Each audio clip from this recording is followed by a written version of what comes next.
Ya, kembali lagi bersama kami duo Plus Minus dan di sini gua Dido dengan rekan gua Sony Samaritan. Ya, hari ini kita kedatangan tamu spesial. Salah satu kategori ibu-ibu inspiratif ya, kebanggaan bangsa. Iya.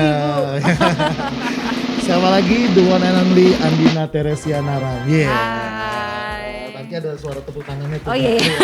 Nanti ada, ini pura-pura ya. Oke, Tapi sebelum itu biar lebih akrab nih panggilannya, kita boleh manggil kakak nggak atau Boleh, mbak, boleh. biar Tapi lebih aku akrab mbak lah aja ya. ya. Boleh yang nyaman aja, Nana Iya. juga boleh. oke, Mbak Nana ya. Iya. Tapi Mbak Nana bukan yang di itu ya. Bukan Mbak Nana, bukan Mbak Nana. Oh iya benar. Oke, apa kabar nih Mbak? Baik, kabarnya baik, kita sehat-sehat semua yang penting di saat Alhamdulillah. kondisi begini ya. Yes, oke. Kita semua sehat itu deh, yang paling Oke penting. deh. By the way, selamat untuk pelantikannya Mbak ya. Ya, iya, terima Oke. kasih, Sama. terima kasih. Soalnya Mbak ini jadwalnya padat. Enggak Dia ada juga di ya. kota ini mungkin karena ada kesibukan. Oke, Mbak, ngapain aja selama pandemi ini? Kalau diomongin selama pandemi ini 6 bulan ya. Iya. Langsung tarik napas, aduh panjang ya. Jadi selama pandemi ini memang kita lagi stay di luar kota waktu itu dan kita nggak bisa pulang ke Palangkaraya karena pertama di Jakarta PSBB pada awalnya 3 bulan, akhirnya takut buat naik pesawat karena saya punya anak kecil 2 di rumah dan ada orang tua, jadi sangat menjaga. Baru bisa pulang kemarin. Kemarin kegiatan dewan pun untungnya bisa melakukan melalui virtual. Rapat-rapat juga melalui Zoom. Jadi tidak harus ada kehadirannya di gedung dewan. Yes. Berarti pekerjaan nggak terganggu ya? Iya, pekerjaan ya tidak terganggu, memang dimudahkan sekali Yes. dengan adanya Zoom ini nih. Ya. Yes, sama sih kita Mbak. Dimudahkan sekali Dimudahkan hidupnya sekali. bahwa tidak perlu kehadiran fisik tetapi bisa tetap hadir Jadi melalui virtual. terinstrumental semuanya. Iya, ya. betul. Ya, kalau usaha gimana nih Mbak? Di masa pandemi ini? Usaha di masa pandemi ini seperti kita tahu di Kalawa Terpak kita tutup. Yes. Karena kan wahana berenang, jadi Ya. kita tidak boleh buka. Convention Hall dan Jay's Kitchen and Lounge sendiri pun juga tutup selama 3 bulan pada saat awal-awal pandemi. Tetapi dengan peraturan wali kota kita boleh buka, tapi tetap dengan protokol kesehatan. Itu Iya. paling penting. Iya. Itu yang di sini kebetulan ada kerjaan juga di Jakarta. Itu mengenai beauty clinic. Satu tutup karena di mall. Ya, berarti Jadi satu lagi buka. Satu lagi buka, tetapi bukanya juga tergantung. Kita kan nggak bisa banyak orang di dalam satu tempat, jadi memang kita juga melakukan protokol kesehatan gitu. Inilah bukti kita melakukan protokol kesehatan ya. Itu pakai masker. Pakai masker, mungkin agak jaga jarak. Jaga ini jarak, ya, iya betul, itu penting sekali. Betul. Karena pandemi ini kita nggak tahu kapan selesainya. Iya. Jadi pada saat di bulan Maret aku beberapa kali ikut live Instagram gitu ya. Kita selalu ini berapa lama ya? Ada berapa lama ya? Dulu menunggu-nunggu kan ini Yes. kapan selesainya. Tapi setelah 6 bulan sekarang kok belum selesai juga gitu ya, makin bertambah Iya, gitu. betul. Akhirnya karena kita juga harus bekerja, aktivitas tetap harus dijaga, berjalan kan, ya harus jaga kesehatan. Yes. Istilahnya tahu diri, menjaga diri dengan pakai masker, sering-sering cuci tangan, dan kalau lihat tuh kalau kita ngobrol biasanya semprot-semprot kan aku tuh Benar. itu yang harus dijaga lah. Ya. Dulu mungkin insecure ya atau terlalu sekarang lebih aware ya. Iya, kalau dulu Artinya- kan nggak peduli tuh ya. Yes. Lebih dulu lebih santai. Kalau ngobrol gue deket-deket gitu loh. Ini terasa sekali kemarin waktu saat pelantikan kaukus. Itu terasa sekali. Dulu kan ruangan paripurna penuh gitu kan. Ada sesi salam-salam, sesi foto-fotonya yang banyak, sekarang sangat dikurangi. Dan juga dulu kita bebas untuk bisa kemana-mana kan. Kalau sekarang kita harus berpikir, oh ya kesini bahaya, ini gimana, lebih menjaga diri aja sekarang. Kalau kemanusiaan sendiri ya, mau bicara tentang kemanusiaan, Mbak sendiri terganggu nggak sih kemanusiaannya? Kalau ini ya analisis sendiri aja gitu pribadi. Nah itu dia, Dari kemanusiaan kemanusiaan itu normal tadi. ya, kemanusiaan terganggu pada awal. Betul. Pada awal pandemi itu sangat amat mengganggu. Akhirnya tau nggak apa? Jadi mau cerita sedikit. Yes. Awal pandemi bingung kan, nggak bisa kerja, anak-anak nggak sekolah kan ya. Ngapain? Aku bikin kue sama masak. Masaknya itu bisa sehari bisa 4 kali. 4 kali. 4 kali Makan masak. aja 3 kali ya, Mbak. Iya, Ini jadi masaknya bener-bener 4 kali. kayak Iya. masak ada snacknya, masak ini, masak itu, jadi coba-coba terus. Itu tuh bertahan kayak sebulan ya, sebulan setengah bertahan. Ini kayak nggak bener deh. ini kayaknya harus tetap sane, harus tetap waras gitu, gimana caranya Yes. tetap harus waras. Karena pada saat pertama kali PSBB itu kan bener-bener nggak boleh kemana-mana, stay at home. Ketakutannya akut, paranoidnya amat sangat karena kita mau belanja aja kayak takut. Karena awal-awal Awal COVID panik. itu kan kita belum ngerti nih gimana caranya menjaga diri gitu. Wah, itu membuat menjaga tetap sane itu aku tuh melakukan meditasi. Oh, meditasi ya, Mbak? Yes. Meditasi. Yoga atau meditasi? Meditasi aja. Meditasi aja ya. Itu salah satu cara untuk ngerilis stres ya berarti ya. Iya, cara ngerilis stres dalam arti kata aku juga olahraga lari lah ya, emang berapa setahun terakhir ini lagi konsentrasi ke olahraga lari. Tapi saat awal-awal kan nggak boleh lari juga. Ya, Jadi betul. benar-benar gimana dan nggak punya aktivitas karena aku adalah orang yang aktivitasnya sangat tinggi sebelumnya. Tiba-tiba suruh diem di rumah tuh kayak pusing gitu kan, nggak bisa ngapa-ngapain. Meditasi, jadi benar-benar melakukan meditasi itu setiap hari. Spend time half an hour untuk meditasi, untuk berdiam diri, untuk kembali menyadari bahwa keadaan ini tuh memang terjadi, jadi nggak boleh di-deny, Ya. nggak boleh di-deny gitu keadaannya. Jadi emang harus kita resapi dan acceptance dengan keadaan ini. Jadi kita harus tahu, kalau kita sudah accept dengan keadaan ini, apa yang harus kita lakukan ke Yes. depannya gitu. Berat badan pertama-tama pasti naik Oh, ya. naik tentunya. Iya, 4 kali masak. Tentunya, 4 kali masak, betul. Ini nggak mungkin Tentunya. nggak habis ya kan? Tentunya, jadi sampai anakku bilang gini, mami nggak kerja, dia bilang gitu. Enggak, karena anakku tahu aku kerja kan. Nggak kerja, kita masak apa hari ini, kita makan apa hari ini, tuh kayak everyday dia kayak gitu. Karena dia tiba-tiba ngerasa kok ibunya di rumah mulu sekarang masak terus gitu. Ini ngapain nih kayaknya?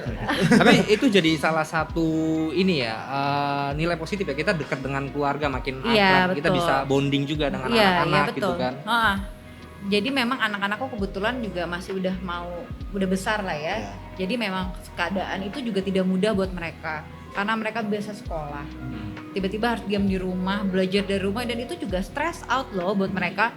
Jadi bukan hanya buat kita yang dewasa untuk mengalami kebingungan keadaan ini, itu mereka juga bingung gitu. Mereka gimana sih caranya kok belajar dari rumah, bangun tidur, duduk di meja sekolah.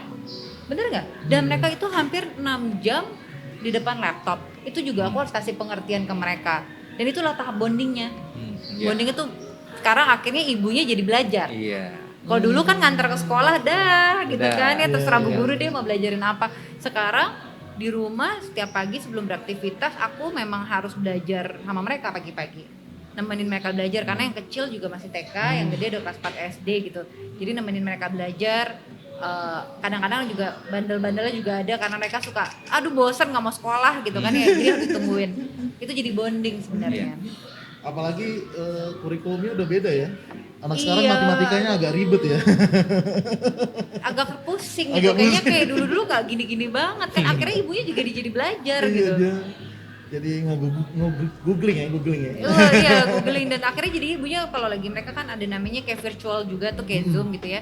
Akhirnya kita ngeliatin ini ngomongin apa ya, ini gimana ya gitu. Agak sebenarnya mereka juga mengalami. Jadi bukan hanya kita gitu menurut aku ya. Bukan hanya kita yang mendapatkan kesulitan yang sama di pandemi ini, mereka juga punya kesulitan mereka sendiri yang mereka juga berusaha untuk coping with the situation gitu. Wah gila ya. Di samping kesibukannya sebagai anggota dewan, terus usaha juga. Ini pertanyaannya agak ini sih ya. Kalau Bebas loh kalau bertanya. nyaman untuk dijawab Iya, deh iya, Mbak boleh, ya. boleh. Kira-kira Mbak tuh lebih nyaman disebut entrepreneur atau politisi? Jadi kalau ditanya entrepreneur atau politisi kan karena dua-duanya nih. Jadi emang harusnya politician / entrepreneur. Oke. Ya nggak? Kalau nggak / dan. Oh. Bukan / dan. Dan ya. Dan. Ya berarti Jadi nggak ada pilihan ya. karena gini, sebelum masuk ke politik juga saya kan ada pengusaha. Ya dong. Yes. Jadinya kalau waterpark ini dibangun itu jauh sebelum masuk ke terjun ke politik. Dan kalau tidak diurusin juga banyak karyawan yang bekerja di sini, dinaungi di sini. Jadi kalau dibilangin pekerjaannya apa? Politician and entrepreneur. Oke. Mantap. Sikat Pak Son. Ya. Jadi awal mulanya terjun ke dunia politik itu seperti apa, Kak? Jadi ada cerita khusus atau Oke, gimana? jadi ini kalau diceritain ini agak lucu gitu. Terjun ke dunia politik memang kan saya dibesarkan di keluarga politik. Politik itu adalah makanan kita setiap hari.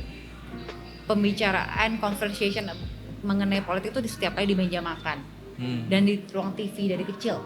Yes. Jadi dibilang terbiasa, pasti terbiasa lah, bukan hal yang baru gitu didengar. Setelah lulus sekolah dan kita kerja di sini, aku kerja di Palangkaraya, terbesit lah, mau masuk ke dalam politik, mau coba gitu. Gimana sih rasanya? Karena kan kita di keluarga politisi gitu. Pertama kali masuk ke dalam politik, susah banget. Susahnya dalam arti kata orang tua saya memang orang politik, tetapi beliau itu bukan caranya yang menuntun. Menuntun tuh bukan gini, menuntun secara, kalau secara harfiah kan menuntun yang kamu dari A ke B, B ke C, C ke D gitu ya. Kalau orang tua saya enggak. Jadi kalau dilihat kok enak gitu ya, orang tuanya politik pasti anaknya dibimbing banget gitu. Kalau orang tua saya malah gini, tujuan kamu tuh ke C gitu. Tujuan kamu ke C, ya udah kamu pikir deh kamu ke B dulu baru ke C kan. Gitu loh, sistemnya adalah dia menerjunkan. Dikasih formulasi ya. Enggak diterjunin. Itu Diterjun berasa langsung, pertama ya? kali itu berasa terjun kayak di lautan. Jadi orang tua saya cuman kayak ini bannya nih ke kanan ya, nih kamu ambil, kamu kejar dulu ke sana gitu, baru diselamatin gitu. Karena orang tua saya begitu gitu, suka mengajarkan bahwa harus turun dulu, coba dulu, kalau nggak bisa baru bertanya. Begitu juga dalam pekerjaan. Jadi kalau di pekerjaan orang tua saya itu bukan tipikal yang mendikte, nggak juga, tapi mereka kadang-kadang kalau di dalam, aduh pah aku pusing nih kerjaan, kalau kerja emang pusing dia bilang, kalau kamu nggak mau pusing ya nggak usah kerja gitu loh. Sama juga di politik, pertama kali di politik saya turun, pertama kali kita nggak ngerti kan, gimana kita interaksi dengan masyarakat, gimana caranya berkampanye, nggak ngerti. Pasti juga bilang waktu itu, coba dulu ikutin aja, ikutin kamu belajar, ikutin awal-awal tuh ikutin belajar ya kamu akan ngerti kok. Gitu, sistemnya begitu. Jadi ceritanya tuh waktu pertama kali nih, waktu 2 periode sebelumnya ya, waktu periode pertama kan kita kan kampanye ke daerah-daerah gitu ya. Terus ada orang Jawa, ada orang Banjar, ada orang Dayak. Karena saya juga lahir di Banjarmasin gitu. Nah pas ketemu sama orang Dayak gitu, bisa dong bahasa Dayak ya, kan ngomong, bisa ngomong dengan lancar gitu. Terus ketemu orang Banjar, bisa bahasa Banjar cuman komunikasinya nggak yang struktur dan sopan gitu. Gimana sih bahasanya? Belajar loh. Betul-betul belajar gimana cara kata-kata awalnya gimana. Dan itu benar-benar belajar, benar-benar baca dan tanya sama orang yang orang sana, ini gimana baca. Begitu juga orang Jawa. Jadi waktu kita ke kampung transmigran kan nggak boleh terlalu supaya bisa blend in dengan mereka, kita harus bisa mengerti apa yang kita omongkan dengan mereka dan belajar. Jadi belajar sosial etik gitu ya? Yes, betul, social ethics. Jadi gimana cara kita blend ini tuh emang harus bisa begitu gitu. Itu lucu. Kan bingung ya, bukan orang Jawa pakai bahasa Jawa tuh gimana gitu ngomongnya. Bukan orang Banjar conversation biasa bisa, tapi kalau misalnya udah kata-kata yang sopan tuh gimana ngomongnya, itu belajar. Itu prosesnya. Prosesnya. Oke. Ya baru ini kan Kanana lagi sudah dilantik sebagai ketua KPP nih. Nah, emang apaan KPP? Wah. Tahu nggak? Soalnya KPP jangan asal KPP. Jadi KPP nih, Mbak. Kaukus Perempuan Parlemen. Parlemen. Betul, jago dia. Kan ada bunyinya lagi. Tahu ya, nanti ada ininya. Jadi menurut Kanana itu bagaimana peran perempuan di dalam politik, khususnya ya politik di Kalimantan Tengah. Tengah lah. Jadi gini, alhamdulillah puji Tuhan memang saya dipilih menjadi ketua Kaukus Perempuan Parlemen ini 2 periode. Periode pertama di 2014 sampai 2019. Nah, kalau ditanya bagaimana sih peran perempuan di dalam politik di Kalimantan Tengah? Kalau saya bilang luar biasa. Karena kenapa? Di Indonesia itu kan minimum 30% peran perempuan, harus minimum 30%. Tetapi kita ada 33% loh. Kita tinggi di legislatif, di DPRD provinsi ya. kita ada 15 perempuan anggota legislatif dari 45. Berarti kalau ditanya peran perempuan di Kalimantan Tengah gimana? Besar sekali. Dan itu meningkat dari periode sebelumnya. Periode sebelumnya itu cuma hanya 11 atau 12 saya lupa. Berarti kan meningkat sekitar 3 sampai 4. Seharusnya 16, cuman ada salah satu ibu mengundurkan diri karena dia di pilkada kabupaten. Jadi perannya sangat besar. Kenapa? Karena berarti masyarakat di Kalimantan Tengah percaya bahwa perempuan, generasi muda perempuan atau wanita, mereka pilih untuk duduk di dalam parlemen. Betul ya? Berarti kepercayaan masyarakat Kalimantan Tengah terhadap perempuan atau wanita itu sangat besar. Makanya kita bisa melebihi kuota 30%. Bukan berarti laki-laki kalah ya dari Bukan berarti kalah. Artinya ya Bukan kalah, karena kita selalu berpikir bahwa kesetaraan gender. Yes, itu dia. Kalau kalah tuh kan berarti ada yang menang, ada yang kalah, nggak iya. bisa, nggak boleh. Jadi kita kesetaraan gender, bebas berbicara, mempunyai opini yang sama, bebas mengutarakan pendapat, dan perempuan didengar. Berarti Dan hari ini wanita dijajah pria nggak bisa lagi lah ya. tergantung dijajahnya di mana. Oh iya. iya. Kamu menjajah istrimu nggak? Enggak. Kamu menjajah istrimu nggak? Enggak kan. Iya. Jadi sebenarnya teman-teman nih, ini cowok-cowok nih. Cowok-cowok Ini cowok-cowok nih yang punya istri kan ya. Kita mau di ini. Iya. Mau dihakimi gitu. Mau dihakimi bukan dihakimi. Iya. Perempuan itu mempunyai tanggung jawab yang amat sangat besar. Contoh misalnya, istri di rumah bangun tidur ngurusin anak, Yes. masak, belanja ke pasar, Beres-beres. beres-beres, nyuci piring gitu kan, jagain, nyuci bapaknya, Bukan nyuci siapin bapak baju bapaknya, Iya, bener nggak? iya, Siapin siap. makan siang, Pak mau makan apa, bener nggak? Betul. Makan malam mau makan apa? Coba. Ditambah lagi dia bekerja. Ya nggak sih? Hebat kan? Habis itu belum lagi anak, ngurus anak. Baru aku lihat nih Sony anaknya baru kecil kan. Betul. Anaknya nangis, ayo gimana? Dan perempuan itu adalah multi talented. Kenapa? Dia bisa ngurus rumah, bisa ngurus suami, ngurus keluarga, ngurusin anak, tapi kerja. Multitasking. Iya. Oh iya, multitasking. Jadi memang menjadi seorang wanita itu, apalagi masuk dalam kondisi dalam dunia politik, kalau ditanya susah, tapi memang menarik. Jadi memang kita harus mengajak seluruh generasi muda perempuan Kalimantan Tengah untuk akrab dengan politik. Iya. Karena esensinya adalah keharusannya perempuan adalah bersih-bersih rumah, menjaga anak dan lain. Tapi kalau misalnya lebih seksi lagi kalau dia mau masuk dalam politik. Wah, Yes. lebih seksi ya. Iya, betul. Quote nih. Quote, lebih seksi, berarti masuk kalau politik. kalau bisa disamarikan kan artinya wanita atau perempuan di Kalimantan, khususnya Kalimantan Tengah ya, itu sudah punya kapasitas dan kapabilitas yang cukup Iya. tinggi. Nah, ditambah lagi dengan kesadarannya terhadap politik juga Iya. cukup tinggi, makanya tadi dibuktikan dengan Iya. kenaikan yang cukup kuota, signifikan ya. ya kuotanya itu dari periode sebelumnya.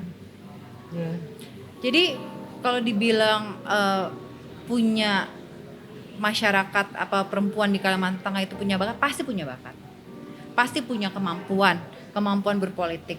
Jadi tadi sempat ngobrol ya sebelumnya, kita mau bikin salah satu webinar yang dimana mengajak teman-teman generasi muda perempuan buat bukan harus suka dengan politik, tapi belajar masuk ke organisasi. Ayo suarakan suaramu. Jadi jangan hanya berdiam diri di rumah mau mengutarakan tapi takut nggak ada ranahnya. Tapi masuk belajar, langkah pertama adalah masuk ke dalam organisasi-organisasi di sekolah, di kampus, di universitas atau organisasi lainnya yang dimana bisa membuat mereka percaya diri terlebih dahulu untuk mengenal. Kalau nggak kenal kan nggak sayang ya, bener ya, mengenal. Dan nantinya kalau memang mereka menyukai masuk ke dalam politik, masuk dong ke politik, masuk ke partai politik yang mereka sukai. Dan dari situ kenapa generasi muda yang akan meneruskan perjuangan dari anggota legislatif perempuan sebelum-sebelumnya. Jadi dia harus meneruskan, karena kan dalam arti kata nggak mungkin berperiode-periode saya lagi gitu kan ya. Dan harus regenerasi, karena mereka lah yang memegang kunci untuk masa depan kita. Regenerasi itu penting. Regenerasi namanya. Regenerasi. Dari semua yang Mbak Nana jalani nih, oke kita ambil tengahnya aja, Iya. bahasa dagang ya. Bahasa dagang. Entrepreneur, politisi. Tadi Mbak Nana bilang entrepreneur yang sebagai politisi juga gitu kan. Jadi kedua aspek ini bisa disebut passion gak sih menurut Oke. Mbak Nana? Kalau bilang passion pasti, kalau nggak bisa dijalanin. Nah, passion dalam berusaha tuh kan passion banyak jenis bidang dong ya. Bidangnya yang mana? Saya udah menemukan bidang passion saya dalam bekerja menjadi pengusaha tuh di mana. Udah menemukan nih. Jadi kalau misalnya dibilangin passionnya dari jadi lawyer, nggak mungkin. Gue bukan lawyer, bukan passion gue gitu kan. Dan bukan profesional dan bukan lulusan lawyer. Jadi memang passionnya adalah di pariwisata, di kecantikan, gitu. Itu passionnya di situ. Dan juga di politik juga salah satu passion. Kalau nggak bisa 2 periode. Betul. Bener ya? Berarti passion itu kayaknya bukan ditentukan ya. Biasanya kan karena Dicari. dicari Iya. ya. Dicari dan dirasakan ternyata cocok gitu. Dicari dan Dirasakan. Iya, dirasakan. Gak cocok, sayang. Ini passion apa hubungannya? Jadi dirasakan, dicari, dirasakan dan dijalani pasti gitu tuh dijalaninya happy aja ya udah fine, selama happy dan selama menyenangkan menurut aku sih harus dijalani. Berarti kalau ada orang yang bekerja terus dia kayaknya jiwanya nggak di situ, stres gitu. Nah, gaji gede tapi tetap aja nggak di situ tuh kayak. Itu tergantung ya. Iya. Itu tergantung. Itu namanya adalah self care. Bener nggak? Self care itu kan bukan hanya untuk ke salon, belanja, kayak gitu kan. Self care mencintai diri sendiri. Kalau misalnya dapat uang banyak tapi stres buat apa? Akhirnya biaya rumah sakit lebih mahal. Berusaha mencintai diri sendiri, menanyakan apa sih yang kita mau. Karena everything is not about money gitu kan ya. It's all about happiness juga. Pada saat kita ngejalaninnya dengan sangat bahagia dan happy, ya akan enak itu hasilnya.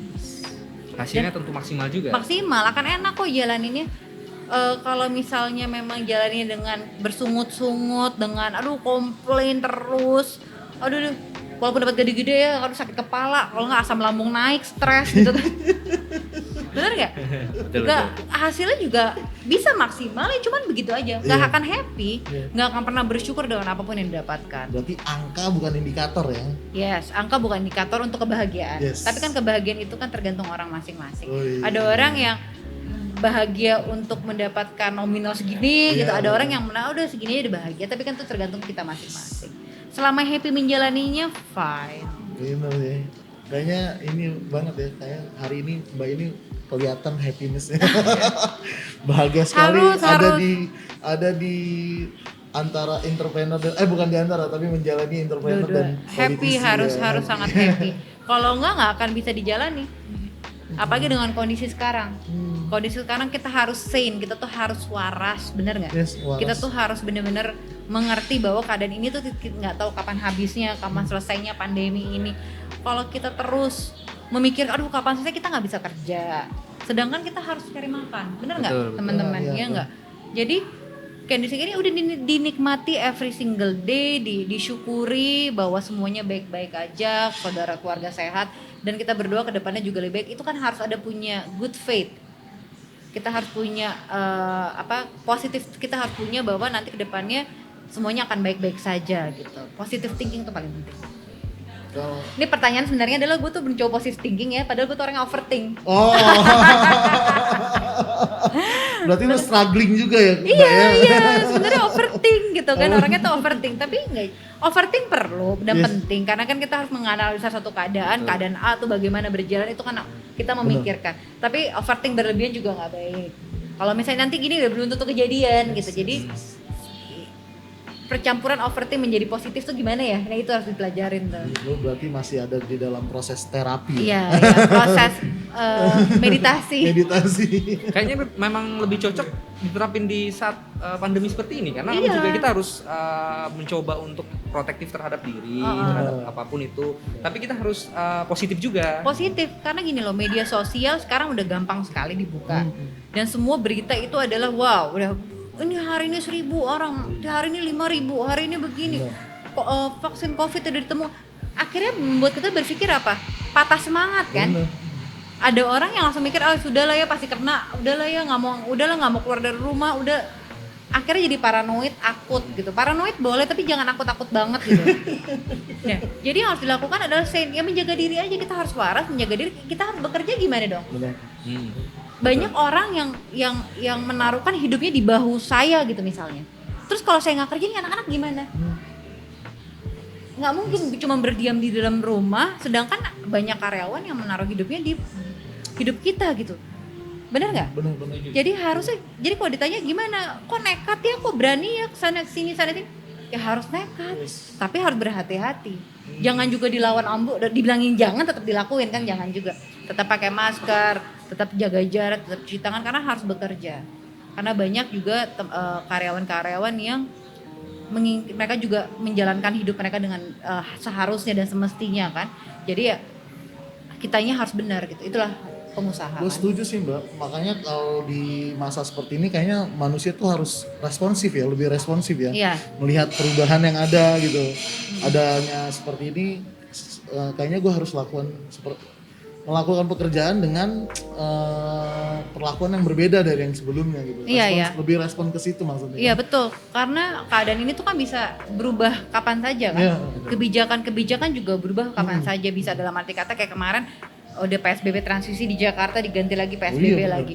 Itu kan kebijakan-kebijakan yang harus kita cepat tanggapinya gitu.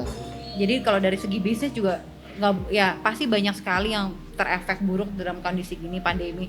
Tapi ini kan terjadi di seluruh dunia ya. Jadi bukan hanya di Indonesia, bukan hanya di Jakarta, bukan hanya di Palangkaraya, enggak, ini semua juga mengalami yang sama. Jadi memang dari segi pengusaha kayak kita harus bisa bertahan dan lebih kreatif untuk bisa bertahan di pandemi ini. Kreatif itu paling penting. Setuju aja. Dia udah bingung mau ngomong, setuju aja deh.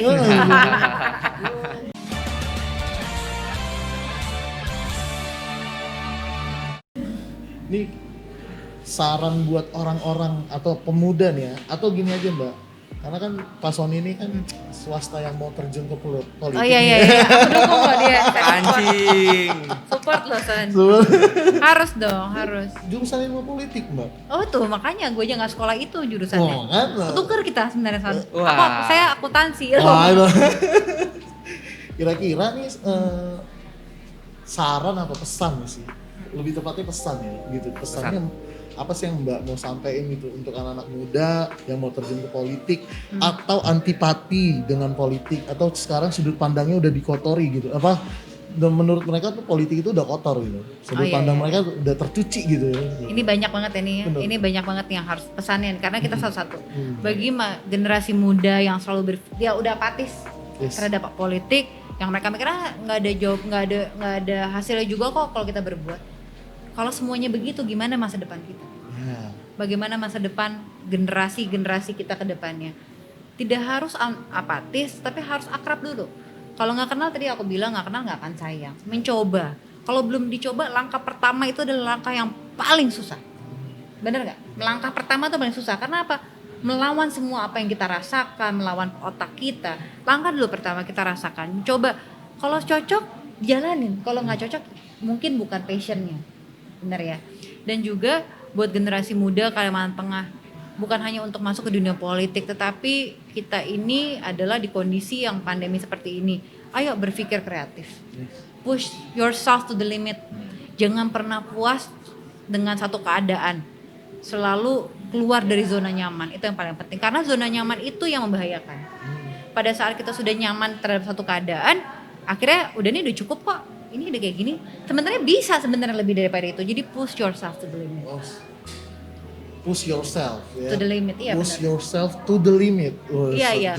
Karena kadang-kadang itu pun juga yang aku terapkan, mengafirmasi diriku sendiri bahwa kondisi safe di zona nyaman ini itu paling bahaya. Kenapa? Karena kita nggak pernah aware atas keadaan ini. Kita udah terlalu nyaman di posisi ini. Jadi kalau nyaman kayak duduk ya, nyaman nih ya. Kita udah duduknya nggak akan lihat kanan, nggak akan lihat kiri, nggak akan lihat belakang. Karena nyaman. Tapi pada saat kita di posisi siaga gitu, tapi siap, kita akan lihat ke keliling kita, mana opportunity yang bisa kita lakukan. Jadi nggak tutup mata, nggak tutup telinga. Jadi kita masih bisa lihat ke belakang, lihat depan, lihat ke kiri, lihat kanan gitu loh. Jadi pada saat kita melihat ada opportunity yang lebih baik, ya why not, kita harus coba. Karena kegagalan itu gagal sekali bukan berarti gagal kedua kali, ketiga kali, benar nggak? Ya gagal ya akan gagal, karena itu satu pembelajaran buat kedepannya untuk menjadi baik lagi. Tepuk tangan dong. Makanya bawang virtual ya. Nanti ada ini Mbak, ada rame. Ada soundnya, oke. Tepuk tangan 1.000 orang lah gitu. Serasa di stadion ya. Yes. Kira-kira gimana nih Pak Son? Iya. Pesannya sih cukup ini sekali, bagus, inspiratif buat anak-anak muda. Mudah-mudahan ya yang mendengar, baik yang mendengar maupun saya berani untuk memberanikan diri lah untuk melangkah. Iya. Ditonton dong, beranikan diri ya. Memberanikan diri. Ya. Tentunya kan nggak langsung sekarang gitu. Oh, Mungkin iya. ke depan berapa Ini pertanyaan jebakannya Jebakan, emang gitu. dia suka mancing, Kak. Dia suka mancing Suka kamu mancing. sih. Sebagai teman, Bingung lah. dia kan nampung cerita Bener. hatinya dia. Ya, Gitu. bener. Silakan. Jadi kita dengarkan dia sekarang. Iya. Ah, Gimana? Iya, memang kalau dilihat tadi kan pesan dan kesannya kan juga cukup positif ya. Jadi memang ini menggerakkan keberanian seseorang juga supaya memang dia ke depan itu bisa memberanikan diri, tadi kan contohnya melangkah atau segala macam, mengambil keputusan yang memang cukup besar dan cukup kedepannya kita nggak tahu nih apakah memang kita di jalan itu apa enggak gitu kan. Nah tapi kalau menurut aku itu salah satu cambuk buat aku saat ini, karena dalam hal apapun itu baik politik ataupun di luar politik, langkah pertama itu memang cukup berat dan memang itu harus diambil kalau memang kita mau keluar dari zona nyaman tadi kan, karena kalau kita berada di zona itu aja ya kita nggak akan maju kemana-mana. Iya, benar. Jadi emang langkah pertama itu adalah hal yang paling berat sih. Pernah satu kali cerita mengenai waktu aku kampanye. Ini adalah perdebatan seorang ibu dan seorang politisi saat itu. Lagi kampanye itu setahun yang lalu. Lagi jalan-jalan salah satu kabupaten, tiba-tiba anakku masuk UGD. Anak masuk UGD yang kecil. Pada saat itu sebagai seorang ibu inginnya tuh pulang juga saat itu. Bener nggak? Anak masuk UGD pasti maunya pulang saat itu dan langsung datengin anakku gitu. Tapi itu tengah malam soalnya, sekitar jam 11, jam 12 lah masuk UGD-nya. Besok tuh masih ada kegiatan dan kita sudah janji dengan masyarakat. Itu udah 2 hari setelah itu tuh masih ada janji lagi. Pada saat dihadapkan dengan kondisi itu, paling nyaman adalah apa? Pulang datengin anak. Prioritas kan? Bener nggak? Itu prioritas. Tapi besoknya kita harus sudah janji dengan masyarakat sudah menyiapkan segala sesuatunya dengan di sana gitu ya, takut mengecewakan. Itu tuh sering sekali di kondisi kayak gitu tuh sering banget tuh. Sering tuh diposisikan kondisi itu. Langkahnya apa? Bukan berarti keluarga tidak prioritas. Make sure anakku baik-baik aja. Semuanya udah dimasuk rumah sakit, udah di UGD keluar, dikasih obat yang betul, panasnya sudah turun, nggak ada gejala-gejala lainnya. Akhirnya sudah make sure itu semua berjalan, baru deh aku tetap bisa kerja. Kalau enggak, semua itu kan pilihan.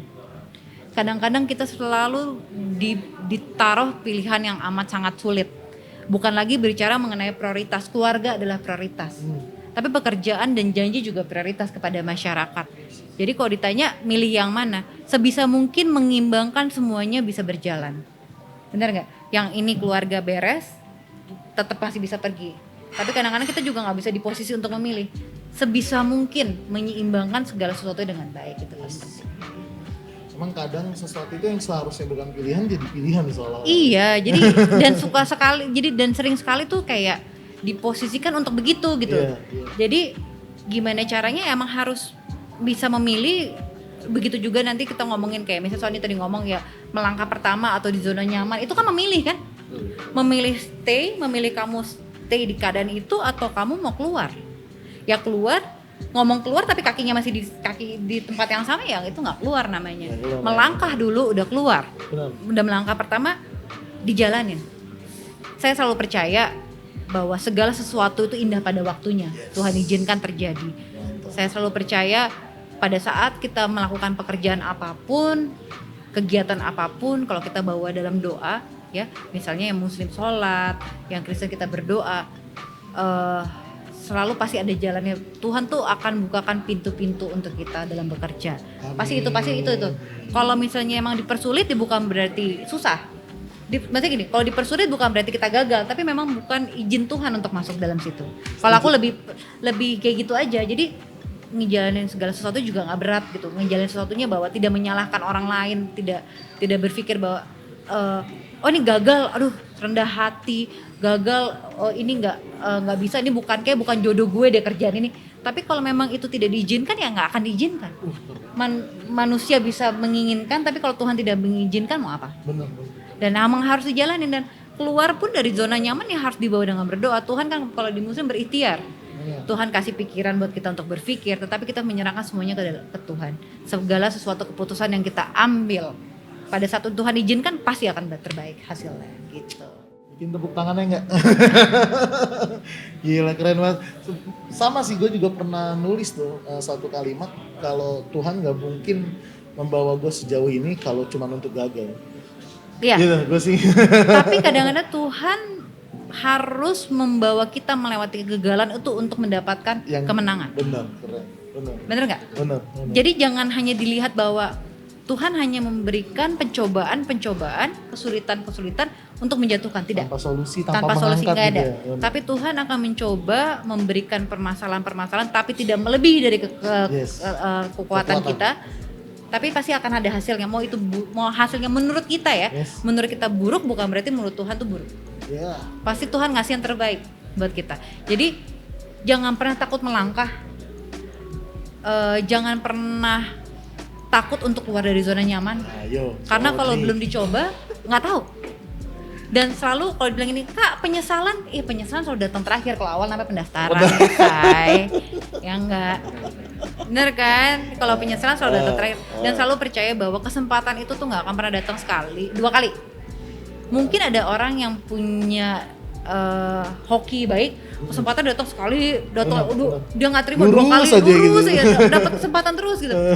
Tapi kesempatan itu kan nggak pernah datang 2 kali. Jadi pada saat punya kesempatan diambil dengan sebaik-baiknya dan bisa dipertanggungjawabkan. Itu dia. Apalagi dengan adanya kesempatan dan kesiapan. Nah, itu dia. Akan jadi sesuatu lah. Iya, betul. Kalau aku berprinsip gini, banyak sekali orang pinter di dunia ini. Banyak banget. Tapi orang yang punya kesempatan itu adalah sedikit. Bejo. Bener kan? Betul. Banyak banget orang pinter. Tapi yang punya kesempatan itu adalah sedikit.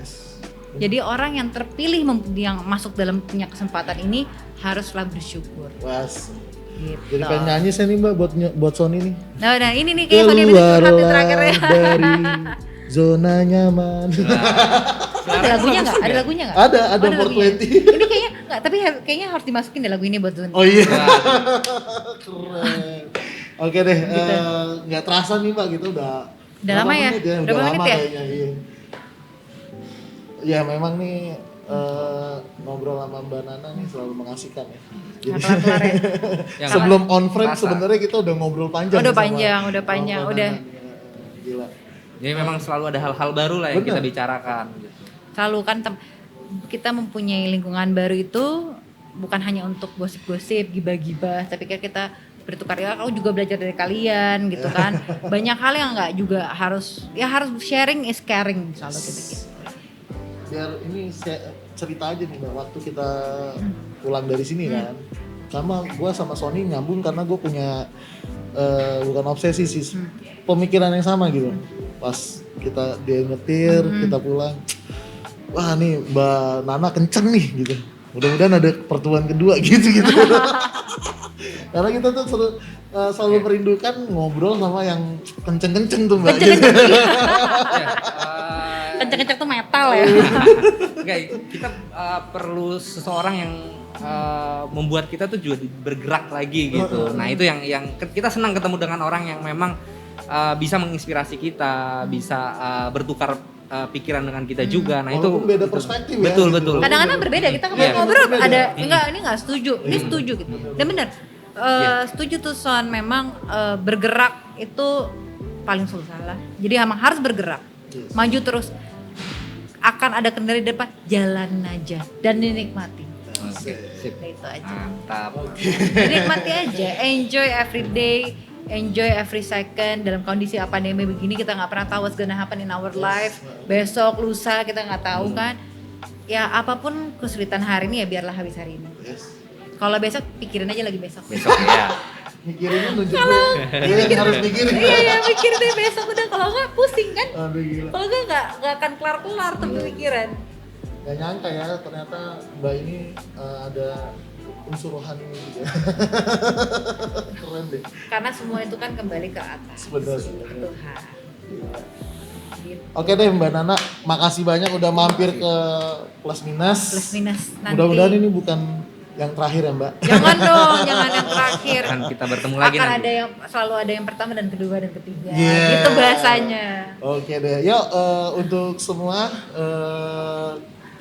gue bukan menyimpulkan ya, kira-kira ada beberapa titik nih yang perlu dan sangat menarik sekali untuk dipikirkan ya. Jadi itu yang dari obrolan kita tadi, Mbak Nana bilang tuh perempuan seksi, perempuan yang berani terjun ke politik. Sedap. Bener gak sih? Coba Bener. enggak, sebelum kamu Bener. tutup, Bener. kalau cowok-cowok nganggapnya itu gimana?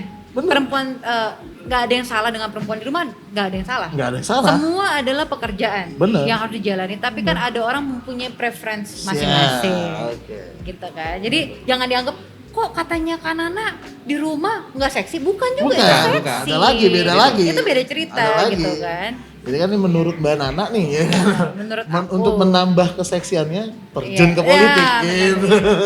Setuju. Terus untuk anak muda push yourself to the limit. Itu keren Bahasa banget. gue lagi sih. nih, Itu mentokin keren banget. saya. Jangan biliar dong Mbak. Mentokin saya. Kalau belum mentok ya jangan mundur gitu. Nah, cakep. Cakep. Lu cakep yang mana nih? Itu Oke quote-nya itu quotes of the day itu Iya, ya. quote of the Itu day. quotes of the day, mentokin saya. Kalau Mentok sih, belum ya. mentok jangan mundur. Oh iya. Gila enak banget ya. Ini kalau kita nggak tutup nggak bakal selesai. Nggak selesai. Iya nih. Oke, Pak Son. Ya. Silakan, Pak Rido. Ya, apaan? Tutup. Sebenarnya kita nggak ada closing nih Mbak. Emang nggak ada closing ya? Harus Ya ada udah deh. closing dong. Yang dengerin sampai habis, thank you ya. Jadi kita doakan terus perjuangan Mbak Nana ini di dunia perpolitikan dan dukung channel ini ya. Mudah-mudahan banyak bintang tamu yang mau kita undang untuk menginspirasi semua anak muda. Yuk. Jangan lupa subscribe. Subscribe. Ini YouTuber banget, Mbak. Jangan. Oke deh ya. See you. Dah.